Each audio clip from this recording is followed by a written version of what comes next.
Good morning, good afternoon, good evening. Welcome to the latest of our conversations with friends of Archetype. Today, I'm delighted to be joined by Tim Simokonis, who's a Vice President at Lockton, the world's largest independent insurance brokerage.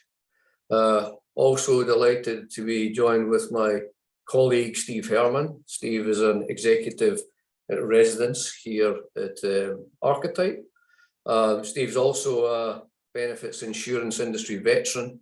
He spent the bulk of his career at Web Benefits Design and was part of the leadership team that sold that business to CNO Financial in 2019.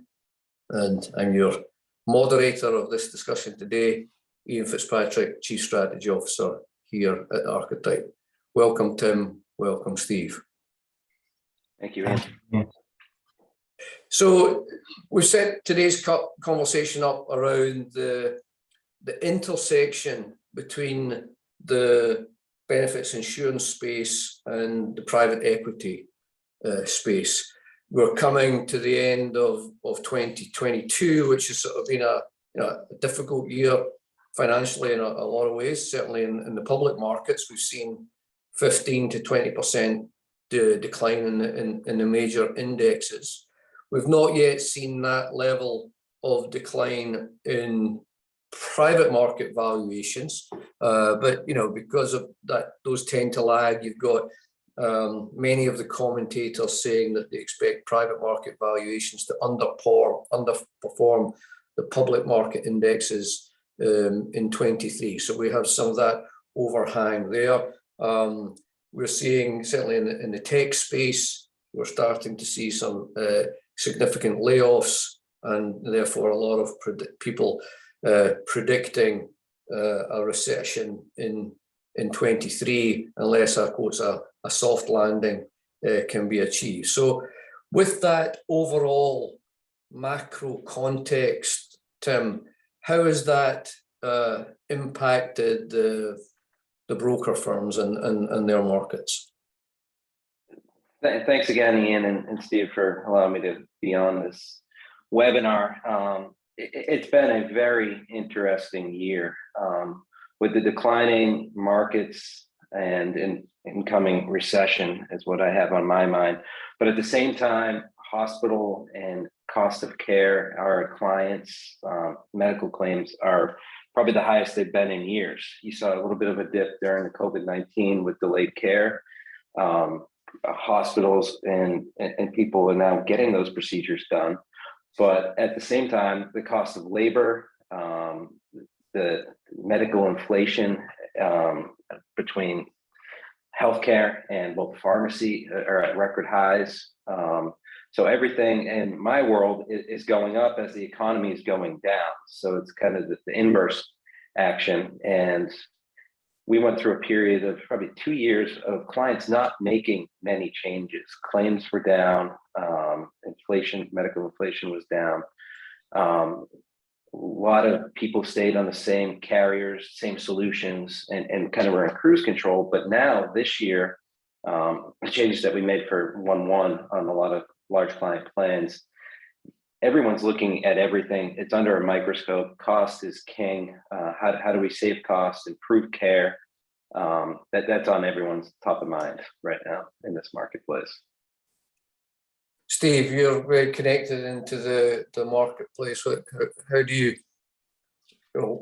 assess things in the marketplace? Yeah, I think with the cost piece that Tim brought up, that seems to be front and center for most of the folks that I interact with, and really looking for ways to get creative to support their clients through these challenging times. The other aspect that I've been hearing is the hangover of COVID, and all of the costs really aren't going to be seen until 23 and 24. So what's the net effect of that to the marketplace and to clients as a whole? I mean, Tim, like, what are you doing to support clients through the challenging times? It's finding innovative solutions, and kind of everything's on the table. And kind of, as we discussed previously, there's so many new vendors and entrants into this space in terms of point solutions, trying to solve the healthcare crisis, cost and access for employees and employers. It's really been tough to filter through many of these new and innovative solutions. If you look at my LinkedIn inbox, I'm sure every day 3 or 4 or 10 are reaching out to us and our clients, and our clients filter it back to us, and we in turn filter it to our teams to figure out if these solutions are viable and worth looking at. And I think that's really what attracted me to the RAD Collective and kind of Archetype Gross outlook on the business, and kind of filtering through a lot of these solutions, because you've seen like virtual care had went through the roof during the pandemic, and then the big players in that space have seen significant declines, and I'm thinking of Teladoc and some of those other vendors. So one thing we're careful about is the solutions that we bring to our clients. We make sure that they're properly vetted, and we don't want to be the first ones in with something, for sure. Steve, maybe you can, I mean, Tim made reference to the RAD Collective there, which is something you've been working on. Maybe you can say a little bit more about that and how it's impacting the broker space. Yeah, so historically, brokers and consultants have access to new organizations. Like Tim just mentioned, they're pinging him and his colleagues on LinkedIn every day. And typically, they're interested in those relationships for distribution, right? Where it gets interesting with the relationship between Archetype and the consultant community is the access to specific innovation where capital is being deployed. So the diligence that we do on the private equity side, coupled with our perspectives that we take when making these investments, makes for a unique opportunity for collaboration. And we found that symbiosis so compelling that we actually created the RAD Collective, which is an acronym for Rare Advisor Drive. And essentially the collective is a community of brokers and consultant thought leaders that are looking for opportunities to collaborate, ideate, learn, and grow together. So facilitated by us here at Archetype, we've curated this group of high achievers aimed at helping first understand and uncover relevant industry challenges, and then take that information and work to make a meaningful impact on our industry together. So we at Archetype gain a stronger understanding as to what's going on in the industry and like where these significant issues are. And then our members gain visibility into new trends centered around innovation. And the thought here is, like, together, how can we lift the industry up and really combat some of these challenges that are taking place?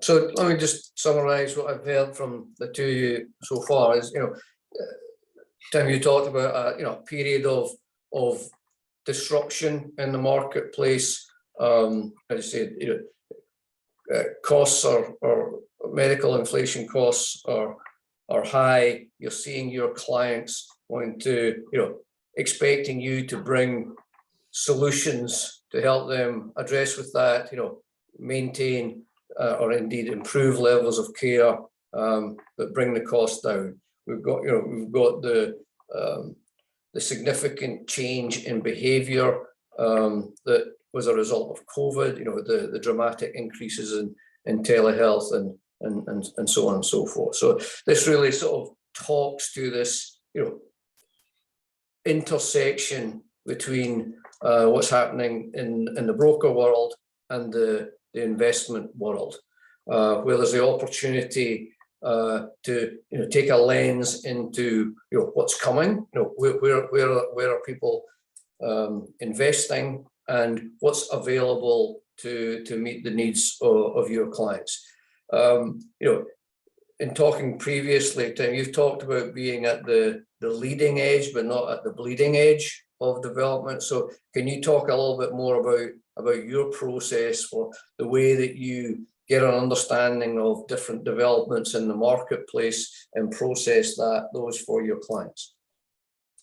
Yeah, that's a slogan that we put in a lot of our presentations, and kind of coupled with that, we at the same time show what we call the jungle slide, and it's a list of probably 1,000 point solutions kind of categorized, and it's just a mess. You can't read the names, let alone make any sense of it for your clients. But I think when our clients hire us as their trusted advisor, the expectation is that we will not do anything to put them in harm's way, kind of that bleeding edge. But you have to be cutting edge with some of these solutions, because if you're not bringing them up to your clients, someone else is. So fortunately, working for a large firm like Lockton, we've got a lot of tools and resources that help vet that.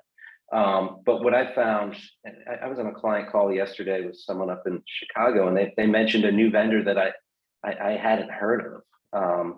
And I think in conversations with Steve the last year or so, he's brought a lot of innovative ideas that were new to me, that I've been able to leverage in those client situations that kind of put me in the driver's seat as cutting edge, not exactly bleeding edge. And I was just thinking, Steve, you and I, our relationship goes back to 2007, I think, 2008 maybe. And that's when the whole benefit admin, online enrollments, educational websites was coming on. And I just think about how fast that market changed when we were buying, bundles of 300 to 500 employees at a time. So this is moving so fast and touching upon so many different areas. It's really tough to keep track of. And that's where Archetype and RADS really helped me gain an edge with my clients. So question, Tim, what do you do when the client comes to you with a riskier, more like bleeding edge solution, and they're driving the decision, versus you bringing them the idea? Like, what's the conversation, and how do you offer guidance when you don't have the background that you would likely have if it's more cutting edge and part of the jungle slide, if you will? It happens all the time, and it's usually executives at clients that they have a friend, whether it's a neighbor, country club, or someone that invested in this new startup or is starting a new healthcare tech startup in the kind of workplace benefits, and they're trying to get access to their employees. And then the client goes to their HR benefits leader, and they come to us to vet it. So typically, my first stop's bringing it to the team and having them run with kind of the internal processes and vendor kind of, systems that we have in place that we have to go through as a large corporate brokerage firm. But more recently, since re-engaging with RAD in this world, is sharing those solutions with Archetype as potential investments. And I think, I sent you 3 this morning to kind of help us vet out, because our teams have become overwhelmed with that volume. And there's, I think, probably 500 producers in our company in the US, and all of those producers are getting the same, they're getting hit up by the same companies under the same scenarios.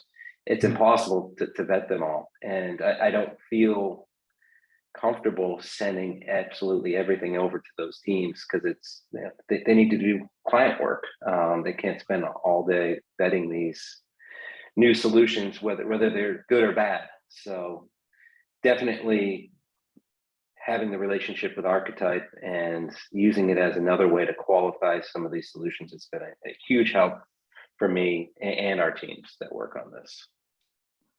So again, just summarizing there, that talks again, reinforcing that point of intersections. So if you're a startup or a relatively young company, especially in the benefit space, activating the broker channel is critically important to your growth. Similarly, you're sort of saying, and I hear this over and over from people like you, we're getting overwhelmed by the sheer volume of things that we're being asked by our clients to vet and validate. So there's the opportunity for information sharing to sort of to pool that risk, if you will. But Steve, it sounds overly chummy to me. I mean, the brokerage business is a very, very competitive environment. How are you managing to get people to collaborate with their competition?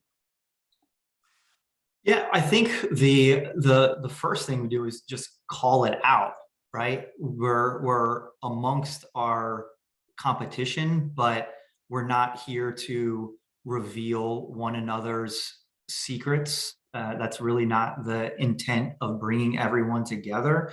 Really, it's looking at like bigger picture and what's going on with the industry at large, like what's on the forefront with some of the topics that we've discussed here with the pending recession, and looking at some of these problems that, I mean, Tim and I go back to 2007, 2008. There's other folks that are part of the community that I go back to, 2003, 2004, and the same issues that we've been dealing with from a cost perspective is a good example, are still prevalent. So how can we meaningfully make a change together? And when we're focusing on the industry and not so much on ourselves, then together we'll be able to make a bigger impact.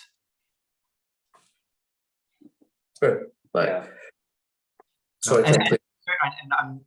Tim, maybe even lob it back to you, because we had this conversation. I know you were a little bit hesitant to come on board because there are members from competing firms. So would love your perspective on really what swayed you. Yeah, and we talked about this again recently. I was apprehensive at first. I'm willing to try anything, especially from a friend, someone I trust. And it really has not been at all about sharing secrets. It's been highly collaborative. It's nice to kind of get outside of your individual company echo chamber, and just knowing that we're all in this together. There's so much business to go around. It's nice that people are spread out geographically as well. And I know we're going to continue to grow.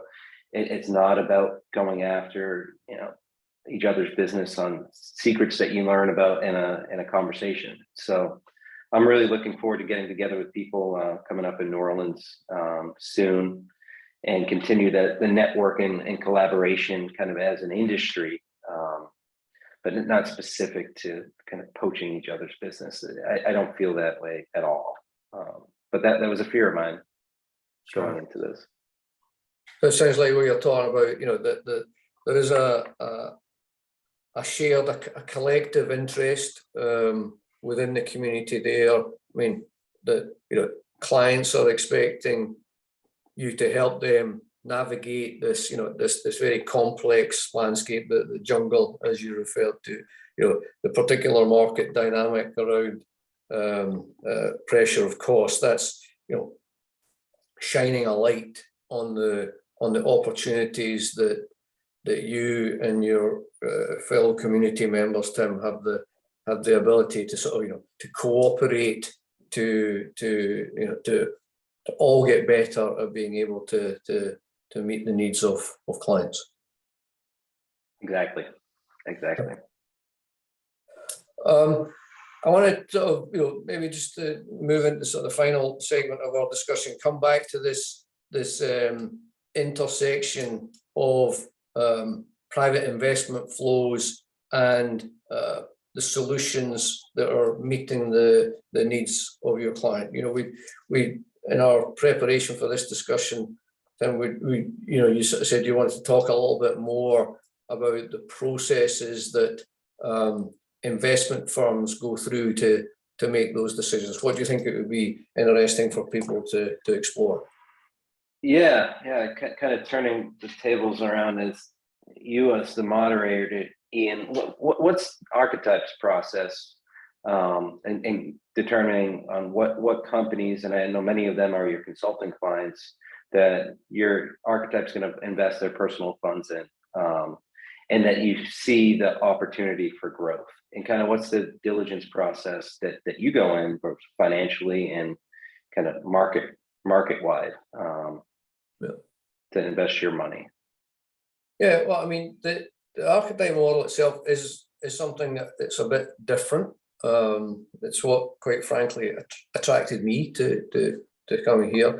You know, the way I describe it to people is to say it's the operating model of a consultancy, but the economic model of a fund. So the way that Archetype makes money is the same way as a traditional investment fund is. We invest in a company X and we sell our position at 5X or whatever. What's different about Archetype is the way that we source our deals is through, as you say, we have a consulting operation. We provide growth consulting services to mid-market companies in the space in which we're all playing. You know, so that's, you know, in answering your question about the diligence process that Archetype goes through, you know, we're consulting to mid-market companies. In the course of doing that consulting, we're identifying investment opportunities that are companies that are in the ecosystems of those established mid-market firms, and we'll approach those companies, develop a relationship with those companies, and they become portfolio companies. That's how we make those investments. So to your point about the diligence process, we've gone through extensive diligence on those companies because we've got familiarity with them from our consulting business. So indeed, you know, a typical venture fund might have 2 investments that knock it out of the park, you know, 2 that completely blow up, and half a dozen that may or may not get you a return. The way that we are going to market is different, and you know, our consulting operation is allowing us to do extensive diligence on companies before we ever make an investment in them. So it's a process intended to de-risk the investment process. Yeah, and that's what gives me comfort in making referrals to these vendors that approach me, and knowing that you're going to take it through a process, and yeah, you might not invest in all of them, but the ones that you do invest in, I know that it's a, like you said, de-risked. I think that's the good way to put it. Well, and you know, even from like even taking the investment component out of the equation, when you know you look at the RAD ecosystem and you know your peers in other markets that have clients who are bringing them ideas, well, they're, you know, Archetype basically is the hub there, right? So now I have an opportunity to bring these ideas to other members as a value add to being part of the community. So I think there's a great deal of interest from that perspective. Even if we don't end up making an investment in there, it's an opportunity to really help you bring value to your clients and to the marketplace at large. Exactly, and I think it just comes down to awareness of what's out there, because it might not be top of mind throughout the day, but if you have a client that brings up an issue with, say, it's a rural agricultural client with no Spanish speaking physicians in the area, like what is out there? So sometimes it works in reverse, that I need a solution for a client, and it's nice to come to RAD and Archetype to say, hey, what do you have for me in the space? You know, of the 100 people that you spoke with last month, did you come across anything like this? And that's just an example that came up yesterday. Perfect.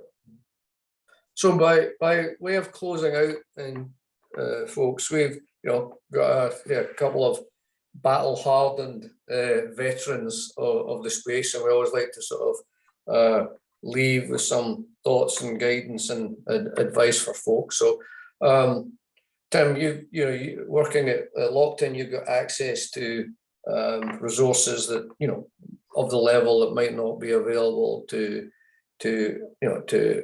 peers in other firms. But if we go back to this, looking to use resources in a wider ecosystem to validate solutions to bring back to your clients, what would be the advice that you would give to a Tim in a firm, maybe not with access to the same kind of resources as you've got? Yeah, I was thinking about that this morning too, and I have a lot of friends and former colleagues that have gone into business for themselves or work at smaller firms and don't have that access. And I think this is a key channel for them to get involved with.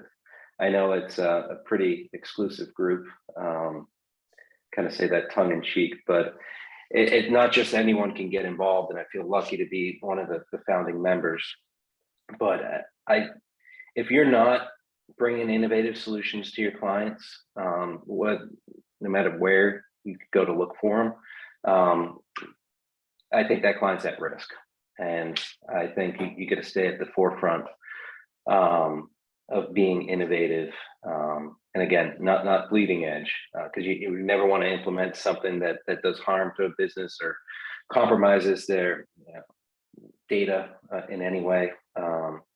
So I think reaching out to RAD and getting involved, going through the process. Steve, do you want to talk about some of that, the process of getting involved?